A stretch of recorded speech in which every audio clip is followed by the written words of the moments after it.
Cricket ஃபேன்ஸுக்கு வணக்கம். Last வீடியோவில் சிஎஸ்கே வர்சஸ் ஆர்சிபியோட பிளேயிங் 11 கம்பேரிசன் பார்த்துருந்தோம்.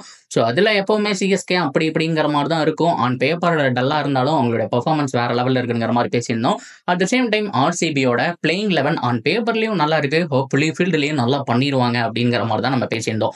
அதை தொடர்ந்து நிறைய பேர் கேட்டிருந்த விஷயம், ஸோ இரண்டாவது பஞ்சாயத்து, அதாவது ஆர்சிபி வர்சஸ் மும்பை இந்தியன்ஸ், இந்த ரெண்டு டீம் எப்போல்லாம் விளாட்றாங்களோ அப்போல்லாம் கான்ட்ரவர்சியாக இருக்கும். ஸோ அந்த வகையில் இந்த ரெண்டு டீமுடைய பிளேயிங் 11 கம்பேரிசன் எப்படி இருக்கு அப்படிங்கறத பார்க்கலாம். அதுக்கு முன்னாடி ஃபர்ஸ்ட் டைம் சேனலுக்கு வரீங்கன்னா மறக்காம சப்ஸ்கிரைப் பண்ணி சப்போர்ட் பண்ணுங்க.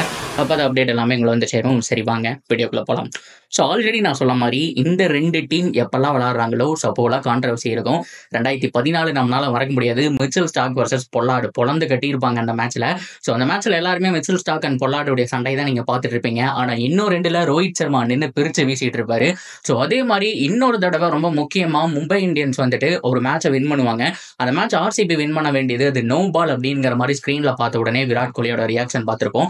இந்த மாதிரி பல எக்ஸாம்பிள் சொல்லிட்டே போயிட்டு இருக்கலாம். ஸோ அந்த வகையில இந்த தடவை ரெண்டு டீமுமே பெட்டரா இருக்காங்க.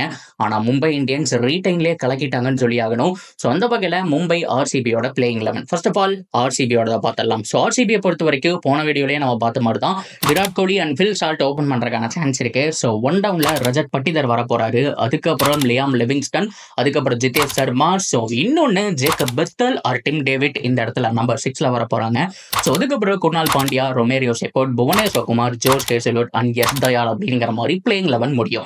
இதுல இம்பாக்ட் பிளேயரா நம்ம போன தடவை நம்ம மென்ஷன் பண்ண மாதிரி யாரை வேணாலும் கொண்டு வரலாம். ஒரு சுயாஸ் அவரை கொண்டு வரலாம், அப்படி இல்லைன்னா ஸ்வப்னல் சிங் அவரை கூட கொண்டு வரக்கான சான்ஸ் இருக்கு. ஸோ அப்படி இல்லை எக்ஸ்ட்ரா பேட்டர் வேணும் அப்படின்னா அவர் வரக்கான சான்ஸ் இருக்கு. ஸோ இந்த மாதிரி ஓவரால் பிளேயிங் 11 உண்மையாலுமே பக்காவா இருக்கு.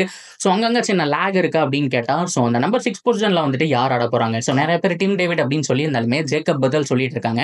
ஜேக்கப் பெத்தல் ஆடுற மாதிரி இருந்தால் லியாம் லிவிங்ஸ்டனோட இடம், அதாவது நம்பர் 4ல தாங்க ஆடி ஆகணும். ஸோ அவர் கொஞ்சம் அந்த டைம் எடுத்து, ஸோ சின்ன பையன் மட்டும் இல்லாம அவர் நீட்டா கொண்டு போய் அதிரடியா முடிக்கக்கூடிய ஆள் தான். ஆனா பினிஷிங் ரோல் வேணும். ஆரம்பத்துல ஃபர்ஸ்ட் ஒரு பால் பார்த்துட்டு அடுத்த பாலே சுத்தக்கூடிய ஆள் வேணும் அப்படின்னா ஸோ அந்த இடத்துல டிம் டேவிட் தான் ஃபிட் ஆவாரு. ஸோ இது மட்டும் எப்படி என்ன ஏன் அப்படிங்கிறத பார்த்துட்டு முடிவு பண்ணிக்குவாங்க. அப்படியே கட் பண்ணிட்டு மும்பை இந்த பக்கம் வந்தோம் அப்படின்னா பியூர் டாமினேஷன்.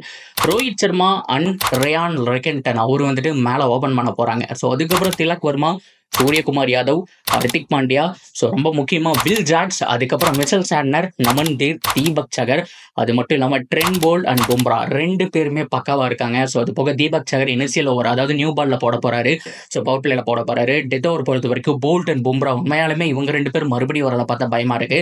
ஸோ ஸ்பின்னர்ஸை பொறுத்த வரைக்கும் மிச்சல் சாட்னர் இருக்காரு. ஓவராலா கம்ப்ளீட் ஸ்குவாடுங்க, அடிச்சுக்கவே முடியாது. ஸோ நீங்க ஓப்பனிங் ஆகட்டும், மிடில் ஆர்டர் ஆகட்டும், ஃபினிஷிங் டிபார்ட்மெண்ட் ஆகட்டும், ஸ்பின்னர் ஆகட்டும், அது மட்டும் இல்லாமல் ஃபாஸ்ட் பவுலிங் யூனிட் ஆகட்டும், எல்லாமே பெர்ஃபெக்டா இருக்கு. உண்மையாலுமே பெர்ஃபெக்டான ஸ்குவாடை மேக் பண்ணியிருக்காங்க மும்பை இந்தியன்ஸ். உண்மையாலுமே இந்த ரெண்டு டீமை கம்பேர் பண்ணும்போது மும்பை இந்தியன்ஸ் தான் ஆன் பேப்பர்ல டாப்ல இருக்காங்கிற விஷயம் எல்லாருக்குமே தெரியும். இன்ஃபேக்ட் ஆர்சிபி ஃபேன்ஸ் அதை ஒத்துக்கிட்டு தான் ஆகணும். பிகாஸ் அவங்களுடைய ரிட்டன்ஷன் இந்தியன் பிளேயர்ஸை உருவாக்கி காலங்காலமா க்ரூம் பண்ணிட்டு வந்திருக்கிறதுனால ஸோ அவங்களுக்கு ரிட்டன்ஷன்லேயே ரோஹித் சர்மா, திலக் வர்மா, சூரியகுமார் யாதவ், ஹர்திக் பாண்டியா, பும்ரான்னு சொல்லிட்டு ஆல்மோஸ்ட் அவங்களோட ஸ்குவாடை ஃபில் பண்ணிட்டாங்க அப்படின்னு சொல்லி ஆகணும். ஸோ இருந்தாலும் உங்களுடைய ரேட்டிங் என்ன கொடுப்பீங்க? ரெண்டு டீம்ல எது ஈவன் பெட்டரா இருக்கு அப்படிங்கிற மாதிரி சொல்லுங்க.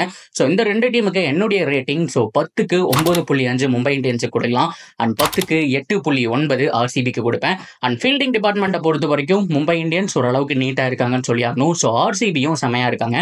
பவுலிங் டிபார்ட்மெண்ட் பொறுத்த வரைக்கும் யோசிக்கவே வேணாம். இந்த பக்கம் பும்ரா அண்ட் போல்ட் அப்படின்னா ஸோ அந்த பக்கம் Josh Hazlewood and Bhuvneshwar Kumar. So இருந்தாலும் ஒரு எக்ஸ்ட்ரா பவுலர் அப்படிங்கிறதுனால நான் மும்பை இந்தியன்ஸ் சைடு நான் போவேன். ஏன்னா தீபக் சகர் வந்துட்டு எக்ஸ்ட்ரா தான் அவங்க யூஸ் பண்ணுறாங்க, இவங்க ரெண்டு பேருமே போதும் அப்படிங்கிற மாதிரி.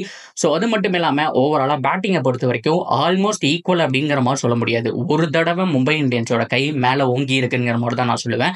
ஓவராலா ரேட்டிங் அப்படிங்கிறது என்னுடையது இதுதான். பட் இருந்தாலும் உங்களுக்கு டிஃப்ரெண்ட் ஒப்பீனியன் இருக்கலாம். ஸோ நீங்க என்ன நினைக்கிறீங்க? இந்த ரெண்டு ஸ்குவாடுடைய கம்பேரிசன்ல யார் பெட்டரா இருக்கீங்கன்னு நினைக்கிறீங்க அப்படிங்கிறதால சொல்லுங்க. ஸோ நம்ம இதெல்லாம் பேசுறதுனால இந்த டீம் தான் கப் அடிப்பாங்க அப்படிங்கிறதால கிடையாதுங்க. ஆன் பேப்பர்ல பாக்குறதுக்கு நல்லா இருக்குப்பா அப்படிங்கிற மாதிரி ஒரு சின்ன ரேட்டிங் தான்.